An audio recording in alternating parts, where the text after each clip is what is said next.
Op goes on Reddit to find someone willing to act as his fake, long-lost son to prank and piss off his wife. Posted by you/Mark Weston. My wife and I are watching Elf together, and we saw the part where Buddy, Will Ferrell's real dad, James Caan, tells his wife about Buddy. His wife, Mary Steenburgen, gets excited about this surprise adult kid who pops into their life from a time before they knew each other. I point out to my wife that it's a little unbelievable she, Mary Steenburgen, would immediately be on board. I then comment that she, my wife, would actually be mad at me in this situation, even if I genuinely didn't know the kid existed and it was conceived before I met her. She denies it, but I know my wife. We're in our early 40s and have been married 10 years, together for 12. So, I need a 20-ish kid to knock on the door and tell me they're my kid and that they just wanted to meet me. You've got to be convincing and really talk about how your mom and I were once really happy before she died of something tragic, dealer's choice. The job pays $100. Gender, race, etc., don't matter, so long as you can pass for early 20s. It shouldn't take more than an hour of conversation, then you get a call or something and have to leave. I'd like to do this soon after the new year. You come up with the backstory, and I'll play along. I'll give you a little info up front after you take the job. Edit. Holy cow, I have several interested potential fake offspring. I am no longer taking applications. I did not expect so many willing people. I'll post the winning candidate in the coming days. Edit.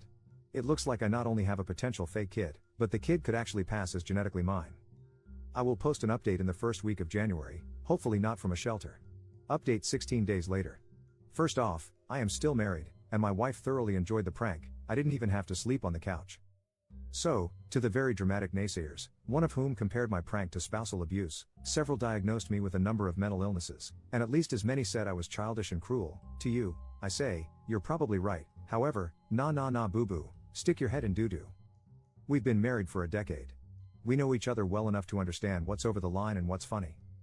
That said, it was harder than I thought to secure a fake child. Sure, I had a large number of interested parties and even a couple of fabulous candidates, one of whom actually looked enough like me that I started wondering if one of you got to my wife and was pulling the ultimate Uno reverse card on my prank. Unfortunately, interested and committed are two very different things. Multiple potential sons and daughters made it to the planning stage but found one reason or another to bail out. Let me be clear, I do not blame these folks at all. I don't think I'd have the courage to send the first DM, let alone actually go through with a prank orchestrated by a complete stranger. But I did find a suitable actor with the courage to come through, and I still think it was money well spent. So here's a synopsis of how it played out. No, there's not a video. Saturday afternoon, my doorbell rang. My dog lost his mind, as he tends to do, and my wife answered the door since I had pretended to take a call moments earlier. My son, looking about 20 to 25, taller and better looking than I, asked if I was home. My wife motioned to me. I had conveniently just ended my fake phone call, and I came to the door. My son, who even shared my first name, his idea, not mine, said he had something kind of strange to talk to me about. I asked if he wanted to come in, which almost blew the whole thing because I would sooner saw off my own foot than invite people into my house, but my wife didn't think much of it. We came to the living room. I offered him a drink, and he declined.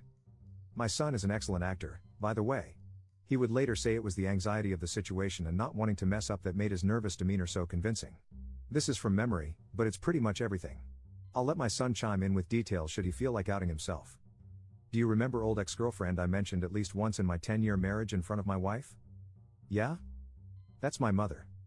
It was my wife who reacted first with, "Oh no way." So I looked at her, feigning ignorance, then back at my son, and said, "Is she okay?" "Yeah, she's fine. That's not why I'm here." My wife was nearly busting out of her chair, totally engrossed and completely consumed with two strong theories. 1. Her husband had a long-lost son. 2. Her husband hadn't figured out yet that he had a long-lost son. So I said, "Out with it, kid. What's going on?" I'm 22 years old. My wife's eyes essentially bugged out of her head, having now confirmed her theories in her mind. She looked at me, seemingly annoyed that I hadn't put these obvious puzzle pieces together, and interrupted my fake kid. I nearly laughed, but I held it together. "I think he's telling you that he thinks you're his father." My acting is not so great, but I gave it a shot with, "Wait, what?" My look of shock could use some work, but it played for the audience. My son looked at me. "She's right. And I'm not here to ask for anything. In fact, I don't have a lot of time to stay, but I just wanted to meet you and maybe exchange numbers." Me, this is a lot to take in. I knew your mother a long time ago, and she never said, I didn't know. Him, I'm paraphrasing, but this kid deserves an Oscar. She never told you. She only told me on Christmas morning. She didn't say anything bad about you, Just that it was over and she was already dating my dad when she found out she was pregnant with me. Me, wait, does your dad know? Him, of course. And I've always known he wasn't my biological father. He's a great dad, but lately I'd been wondering who my real father was, so I asked Mom, and she told me. Me, wow. I freely admit, I had the easy part. My wife, not saying anything, just taking it all in. Not much else to tell in terms of the production. We exchanged numbers, then he got his own fake phone call reminding him he was late for something or other, and I walked him out. The rest of the production was just my wife and me. I came back to the living room, doing my best bewildered act. We talked about it, covered things like paternity tests, etc., and it turns out, I was way wrong. My wife wasn't mad, miffed, or even slightly annoyed. She was full-on amazed, excited, and entertained by the whole thing. I waited a few hours before I fessed up, but before I did, she kept saying how cool it was that I might have a son. And then, when I told her it was all a BS lie I made up to prove a point, she laughed. A lot. I can't decide what amused her more, the effort I put into the ruse or the fact that I ended up proving her right in the process. Here are a couple of gems from my wife after I told her the truth. Where the hell did you find that guy? I'm glad your son wasn't a serial killer. I might have been mad if he came here looking for money. Next time you can save $100 and just assume you're wrong. You know I'm going to get you back, right? That last one has me a little worried.